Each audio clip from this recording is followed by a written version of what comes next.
Hello and welcome to the Wreckoning, our vehicular destruction track, where 3 more vehicles are going to try and survive its various obstacles for as long as possible.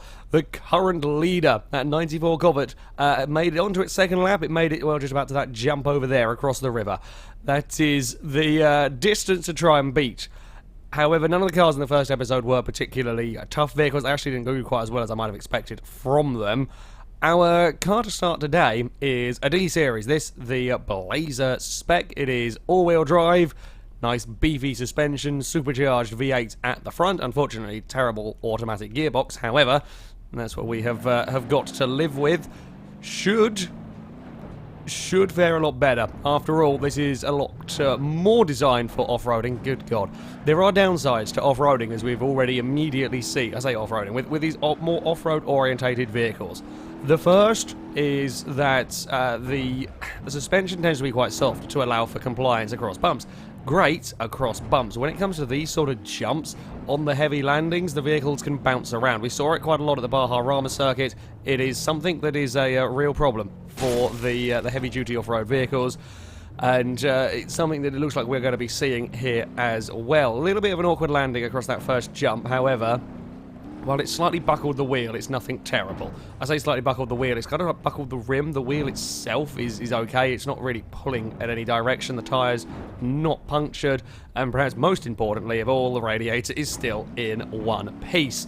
We haven't seen a car go out through overheating in episode 1. I'm sure we will. I'm sure we will. If something will go out from overheating, a vehicle like this might be a possible candidate. Because, you know, it has got the suspension to hopefully survive a fair few of the big, heavy hits. We will kind of see how it goes. It's got a lot of acceleration. Now, we don't need to use all of that acceleration. If we lose all of that acceleration, in fact, even me being a little careful across there, we still overdid the jump ever so slightly. We landed heavily on the rims. Again, though, it is only just bending the rim. It's not snapping the wheel. It's not bending the wheel off, which is helpful. That is what we need. That is what we need from the Blazer. We have just taken a slightly awkward line up towards the tabletop jump there. Not quite what we want. Oh, come on, level out, level out, level out. Oh, we clipped. I think as we came across the crest of that jump, just the way it ended up taking off. It's unfortunate. We have got a front-wheel drive D-Series now. As yeah, just took off, I think we clipped the back wheels. It kind of tipped the nose down. A little bit problematic, but you know, it's taken out the radiator. It has, though, almost made it around to the end of its first lap. I am surprised to see the drive shaft go. I'm surprised it's the rear drive shaft as well, for that matter. We should have no problem whatsoever across the potholes. Indeed, oh, that is the case, but we are now struggling with a fair bit of understeer. Yeah, no problem across the potholes with the off-road truck. We are going to go further than the I-Series. We're going to go further than that Pazima as well. We haven't got that much further to go before this will take the lead. Temperature is rising alarmingly quickly. Something that's radiator only went kaput, well, a little while, a couple of quarters ago. That is that has raised a lot of temperature very, very quickly. Of course, the big supercharged engine won't be helping matters. Oh, a little bit twisted on takeoff, got away with it. And that will be the Blazer into the lead, struggling again with that understeer. Can we make it to the end of lap number 2? The question is not whether the car, damage-wise, can. It will, easily. Even with that, well, I say easily, unless we lose the drive shaft. But the wheels aren't looking like they're bending up, steering's not looking like it's going to fail. It's not ideal having a front-wheel drive SUV, however, it's perfectly manageable. It's this overheating is crazy. Good, that's ridiculously fast that this thing has overheated. It's almost akin to the Charmand from the Baja Rama circuit. That thing overheats absurdly fast. I was not expecting that from the D-Series. We have not seen this before from D-Series. And the automatic gearbox is not helping. It isn't actually changing gear a lot, which is buzzing the limiter for a very, very long amount of time. We have now taken out the front right after all the punishment. Oh, we're going to go for a roll. Taken out the front right tyre, but wheel axle and steering is still okay. Can we get you flipped back over? Come on, there we go. Slight problematic losing the tyre when the vehicle is now front-wheel drive. We're not going to have a great drive anymore. However, oh, I don't know how much longer the engine's going to last. If you can just give me Just that little bit more life. If you can go... I don't think it's going to somehow. Head gasket's gone. Oil's overheating. Just give me that little bit more life to get you... Oh, God, we've lost all performance as we were coming up there. We've lost both of the front tyres now. I went to put my foot down to get the jump, and all of the performance evaporated from the truck. Engine starving of oil probably won't help matters. Come on. Wibble and get the truck upright. Oh, come on, truck. We can do this. Oh, conrod bearings have gone. We've got the tick of death going on now. Maybe we can cruise it. Oh, maybe we can cool it down a little bit across the water with that wrecked suspension and ruined tyres. The rocks aren't going to be too fun to get across. The potholes... Oh, we're not going to get to the potholes. Well, we have a typical... I have to mention something at the start of this video. We have our first overheating. An unlikely source in many ways. Our engine went up horrendously fast. As soon as that radiator was gone, the temperature was on the rise. Yeah, that's about the fastest I think we've ever seen something overheat. However, it is going to be our new leader. Onto its second lap. It wasn't that far away from making it onto lap 3. Still, yeah, fairly drivable condition. We did take a fairly big whack with that sudden loss of power trying to get up the hill, but yeah, it is still drivable bar the engine. Well, that's not quite the result I was expecting, if I'm honest. Up next, we have got the Pursue. It is back. I am using an all-wheel drive spec of this car. There was the all-wheel drive rally spec. It's got slightly race suspension. There are no rally tyres, though, with this mod, so we don't have that. Hopefully the all-wheel drive will compensate a little bit for that. Huge amount of noise. Apparently the car is quite... If we wiggle the steering, yeah, look at that. The car is quite excited to get going. Speed should not be an issue with this car. Survivability, I don't know. I don't really know. Oh, okay. We are quite bouncy on this suspension. We are quite bouncy indeed. It's almost as bad as the Blazer for wobbling around. Hopefully it'll be good at cushioning the blows from jumps like this, for example. How good are you? Not too shabby, actually. I haven't bent up wheels and crippled anything, so that's something at least. Now, we're definitely not going to go flat out across this jump in this car. If we did, we would go soaring off the map. We were a little bit far, so it's about 48 miles an hour-ish is what you want to take. Across there, we were a little bit quicker than that. I do want to make sure that we clear this jump, though, with enough distance. Oh, really? The big, slightly wonky impact off the first mega jump doesn't break the radiator, but no, that one does. Of course it does. Atypical. That sort of secondary jump there, when we recross the river, is one of the smoother landings that we have to deal with. It's not coming from such a height, so we can get away with a little bit more overspeed there. But apparently not as much as I thought we could, because the radiator's gone in our car. Okay, well this is another big jump that we are going to be contending with in the Pursue. I mean, it hit down, it's given us a bit of toe in, a bit of camber as well. Oh, we're going to point up to, yeah, we're going to just look at the sky some more. Not too terrible so far. We can live with this at the moment. We're losing bodywork. We are, yeah, you know, taking a bit of whack. The suspension is starting to collapse a little bit, and that's, well, oh, okay. I thought that was going to be us in a lot of trouble. It actually wasn't. We got away with that one quite nicely. Across the pit. Come on, turn. Now, river time. Our suspension is damaged. I don't think it's enough to cause us issues. It should be strong enough. There we go. The Pursue is through the river. Oh, bounce, and no, we've lost the wing. The wings come off. The steering is getting worse. Steering is gradually getting worse as we go. The more hits it takes, the wheels are bending. Thankfully, they're not pinging off, though. They're not pinging off into oblivion. They are just bending. Kind of like we see from the 200BX a little bit. This in a slightly different way. 200BX's wheels tend to bend outwards. This is bending inwards. Potholes, no issue. Even with, I don't know what that was that fell off. It looked like a bit of a radiator texture. Whatever it is now gone, so no point worrying about it. I completely lost my train of thought. Potholes, yeah, this thing, while the suspension is wrecked, the wheels are wrecked. It actually glided across there. Perhaps some of the best that we have seen. Up onto the bridge. There we go. Oh, Christ, we've lost steering. We've lost all steering. Brakes. I don't know why, as we came off that bridge, we just stopped steering. I wonder if we just had a slight bounce in the air, and that caused the problems. Stopped it before. Oh no, we've got real steering issues now. Something's going on with that steering that's not happy. That's going to be a face first into the ground. I don't know what's happened with the steering. It's all of a sudden died in a really weird manner. Like, you'll be taking a corner and then it will just... either it won't respond to my inputs, or we'll be taking a corner and it suddenly just changes its mind. That's so weird. Okay. That's something, apparently, that I'm going to have to be dealing with our Supra. We are, regardless, up into second place. The Pursuit has outdone all of the vehicles from the opening episode, and temperature-wise, while the radiator was gone in this car, we are nowhere near in as much strife as we were with the Blazer. Quite surprising, considering this big, powerful, turbocharged engine. We are in a lot more problems considering steering damage. However, this is good. It's a good showing, but it's really difficult to drive now. Oh, this is gonna hurt. Oh, okay, we got away with it. Maybe that'll have straightened out the steering some. I doubt it. I doubt it. That was a big impact on the front left. It's still attached, though.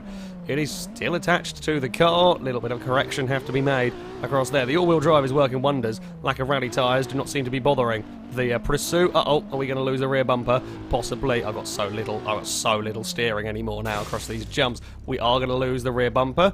However, still we drive. Still the car continues on. Still we soldier on. If we can get across here, which we will, I should imagine. Oh, there goes the one of the side skirts. Just the left-hand side skirt to be removed. Oh, and the bounce, and oh, recover. Come on. Hey! Back down, and we are continuing. I'm not actually sure what's happened to the radiator, because it's not steaming like you would expect the car to. Don't know, that's an odd one. However, ooh, potholes are now not as friendly with the wheels as broken as this. Oh, we might be in trouble. We might be in trouble. That front left isn't really doing any it's not really doing any steering. However, it is also not dragging us about. It's just at a fixed point, so the one wheel that is working can continue to work. That is going to be our first vehicle on to lap number 3. Look at that. Who would have thought the Pursuit that wasn't very good at the Baja circuit at all, in all honesty, has made it a impressive showing so far as we hit the third lap. We are bouncing around a little bit awkwardly. However, oh god, yeah, that suspension is really... There's just the collapsed suspension and my now real lack of steering is giving us issues. We need to try and get across these jumps. Oh, no, don't twist me that way. I could have done without that. Oh, we've got camber issue. I mean, look at the camber and toe we have going on at the rear wheels. They are not going to be helping with our steering problems. Do we still have any steering at all? Yep. That front right is clinging on. Front right is clinging on. The front left doesn't do anything anymore. We have got big problems in terms of... Oh god, yeah, we've got big issues in terms of steering. It's turning left is a massive problem now because we are crabbing really badly. Uh-oh. Oh. The camber that's got on with the rear wheels has made an already difficult job of steering the car quite a lot harder. Come on, roll over. There we go. Right. Oh, I'm not sure we're going to be able to make it a huge amount further because the steering is now... I have a vague suggestion of where the car... I have a vague input, should we say. The car kind of does its own thing. And while around here, it's not really going to damage itself anymore. Trying to get across the big jumps, position myself, get the right speed up and everything. Thankfully, we do have a fair amount of speed in the car. We have a fair amount of speed that we can utilise here. But, oh, that's not fun. That is not fun at all across the rollers. We're not going fast enough for them to actually go as airborne, do any more damage. The wheels started flapping as well in the wheel axle. Come on. Come on, car. Straighten. Well, I say straighten up. Left-handers are where we have a real problem. Uh-oh. Now, we need to get some speed up, but I also need to get... Oh, God, I need to get some control, because we're getting twisted all over the place. That's us dead. That's us done. Drive shaft failure. Both drive shafts gone at once. I mean, you can see the state of that rear wheel. That is a very, very dead Supra. However, that is some serious positive camber we have got going on there. I mean, credit to the Pursuit. It has made it on to its third lap. All of these people thinking that no car was ever going to make lap 3 or lap 4. A bloody Supra made it halfway around, more than halfway around, on lap 3. That's a good showing. That was a very, very good showing from the vehicle. It had the strength. While the wheels bent a little bit, they didn't completely buckle, they didn't completely ping off, so it could take multiple hits. Did well indeed. Our final vehicle for today is the Moonhawk. Now, this was a very, very impressive car at the Baja circuit. Went up in flames in massive fashion. Continued for quite some time while completely on fire. So, we're going to give it another try. Can it go further than the Pursue? This spec for the car comes with, well, it's orange and black, comes with a Daytona stripe. What more could you want from a vehicle? I have put it on some off-road tyres. I was expecting a little bit more performance from the get-go. Not quite going to be the case. The rest of the vehicle, while I have given it off-road tyres, the rest of the vehicle is still on the suspension that the specification comes with. Everything else is completely stock. I think it said it has a 4-speed manual gearbox. Yeah, no supercharger, no horrendously crazy amounts of power. That might help the car in some ways. You know, provided it can get up to the sort of the 50 mile an hour is kind of what we're looking for these kind of jumps. Oh, it's going to be a little bit tight. Oh, it's just enough. Yeah, provided it can get just enough to clear those jumps. If we can get it to a nice, safe landing, then we're okay. It's, well, I say we're okay. I'd like a little bit more comfort zone than that one, because, oh god, the potential issue we have is if we start taking any damage, we then might struggle a little bit more to pick up speed. Like, the Supra was wrecked, but the Supra was so fast that it didn't matter. The Supra was more than able to pick up enough speed. However, with this is already kind of at the limits when it's completely fresh. That's a little concern, actually.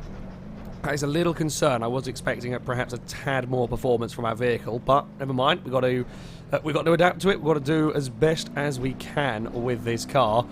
Here we go once more up towards this this big jump. Oh, it's not jumping as far as I was hoping it was. That was a big hit on the rear of the car, actually, and we didn't set ourselves on fire. No major harm done. Radiator's still in one piece. Oh, we're going to clonk and bounce, and maybe clonk again. Don't know. I think we've done some damage to the rear of the car, the rear left suspension particularly. I'm not sure if we haven't shifted the axle slightly out of its kind of ideal position. Yeah, we've got no speed in this. There is just nothing. No performance is going on in the car. In fact, you could see how much that's... Not sure that drive shaft should still be working, really. You can see how much that rear axle is shifted. That's not going to help. We've now got a lot of positive camber on one of the wheels. Having said all of that, we are still driving. The radiator hasn't gone. We might be in... No, we're not in trouble across the rocks. We might be in trouble across that big main jump. Well, I say that big main jump, the first of the big three, really. That might cause some problems. Oh, we've got steering issues. Steering is gone. Front left steering is gone as well. This has taken a battering. This has taken a real battering. And it's all because the car doesn't actually have the performance. I'm really surprised it doesn't have the performance to make any of these jumps cleanly. Now, we have got the front right wheel as the, as the only wheel working. I didn't mean to go on the grass. Oh, Christ. We're going to have to handbrake that one out of trouble. Yeah, it's kind of, the car's being pulled around. I didn't really deliberately try and run on the grass to avoid all the potholes. That's just where the car was going, and I'm fighting it as, well, a lot. I'm fighting the Moonhawk a lot here. However, we've gone further than the I-Series and the Pazima Estate. Can we have all three cars today go further than the Covert that was leading at the end of the first episode? I think we can. I think this... I don't think it's going to be a very good condition after this jump, because I think we're going to struggle to get fast enough, but we might just about be able to do it. Come on, Moonhawk. Come on, Moonhawk. We can do this. You can do this. No, we can't. Bad things are going on. Really bad things have gone on. It has rolled. The radiator is dead. I think that's both of the front wheels gone, isn't it? That looks like... Do we have any steering left to fight with? Nope. Oh. Maybe, though, with... It's gone. It's ruined. The steering is destroyed in the Moonhawk. In fact, I mean, look at how much the front of that car is twisted up. That's remarkable damage on the Moonhawk there. I'm quite surprised. The radiator didn't actually die on that impact. The radiator died when the car landed on its roof after the impact. That's unusual, perhaps, with the vehicle. I mean, it made it up until this point with no radiator damage. It was just too slow. It was just too slower a vehicle. We couldn't pick up the speed required. I'm, yeah, very, very surprised about that. Not a problem I expected with the Moonhawk. I mean, it kept going. It's a tough car. It kept going with a substantial amount of damage. However, that is a big impact to have twisted the chassis up in the way that it did. That is a big, big impact, and hardly surprising that a car already with only one working wheel for steering, that a car like that would already go out. So, on to our results map, and it is the Pursue that will take the lead, and it is a fair margin that it has over the rest of the field. The D-Series Blazer in that second place with a incredibly quickly overheating engine. Bit of a peculiar one, however, that is the way it goes with some vehicles. I'm hazarding a guess, perhaps not a massively upgraded radiator, or perhaps just the way that I hit the radiator caused it to dump all of its coolant out immediately and overheated very fast, rather than like a small puncture that might be a slow leak and so on. Either way, yeah, Blazer overheated very quickly. The Moonhawk Daytona not quite able to go further than the Covert. Struggled with general performance from that vehicle, and once it had taken a fair whack early on, even more difficult to try and survive these jumps. Very big impact across that first river jump, causing huge amount of damage and taking out what little was left of the steering. Still, though, a decent showing from today's vehicles. Our first car making it onto a third lap, and not a vehicle that you would perhaps expect to do so massively well. That, though, is going to be it for this video. As ever, I shall link all the mods I've used in the description. I don't think, at least at the time of recording this, I don't think the map has quite been sort of officially verified for release on the Beam forums. However, when it is, I will put that link into the description as well, so you can download it and have a play around with it yourself. But that'll be it from me. Thank you very much for watching, and until next time, goodbye.